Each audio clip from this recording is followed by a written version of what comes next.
Hello friends, আজকে আমরা বড়মরার দিকে ঘুরতে গিয়েছিলাম 4 জন ফ্রেন্ড।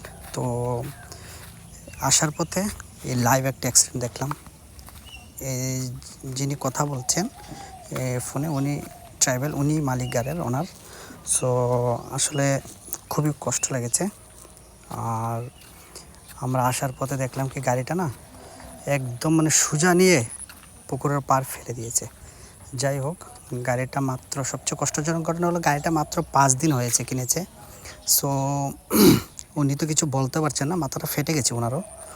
তেমন ব্যথা পায়নি, বাট একটু ব্লাড এসেছে, আর কিছু না। তবে গাড়িটা খুবই নতুন। আর যাই হোক, গাড়িটা যেমন তেমন নষ্ট হয়েছে, বাট মানুষ বেঁচে থাকলে তো একদিন সবই হবে।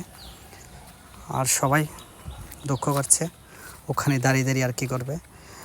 কিছুক্ষণ পর ফায়ার সার্ভিসকে ফোন করা হলো।